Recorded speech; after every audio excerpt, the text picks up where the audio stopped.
ایک بار حضور علیہ الصلوۃ والسلام نے اصحاب رسول سے پوچھا کوئی بھی عورت کس وقت اپنے رب سے زیادہ قریب ہوتی ہے؟ تو صحابہ کرام خاموش ہو گئے، جواب نہیں تھا۔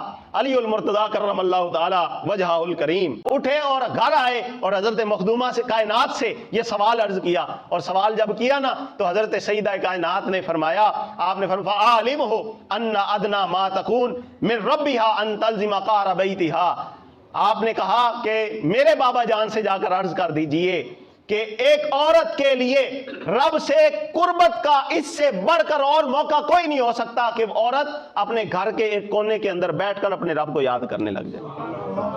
اپنے گھر کے کونے کے اندر بیٹھ کر عورت جب رب کی عبادت کرتی ہے اس وقت رب سے زیادہ قریب ہوتی ہے۔ یہ سوچیں اور غور کریں اس بات پر۔ آج ہماری عورتوں نے سکون اور راحت کا ذریعہ بازار کو بنا لیا، سیر و تفریح کو بنا لیا، جبکہ عورت کے لیے رب کے قرب کا جو ذریعہ ہے وہ گھر کے اندر، نکر کے اندر یا گھر کے کونے کے اندر جہاں پر کوئی نہیں اس کو دیکھ رہا ہوتا وہاں پر بیٹھ کر رب تعالیٰ کی عبادت کرنا ہے۔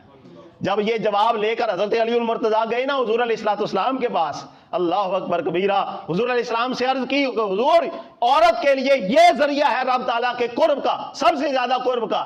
تو حضور علیہ الصلوۃ والسلام نے فرمایا علی یہ جواب آپ کا تو نہیں ہے، علی یہ جواب آپ کا تو نہیں ہے۔ تو حضور مولا کائنات نے عرض کی کہ حضور یہ جواب آپ کی بیٹی کا ہے۔ تو اس وقت حضور علیہ الصلوۃ والسلام مسکرائے اور فرمایا صدقت ان فاطمہ بضعۃ منی، میری بیٹی نے بالکل سچ فرمایا ہے، میری بیٹی واقعی میرے جگر کا ٹکڑا ہے۔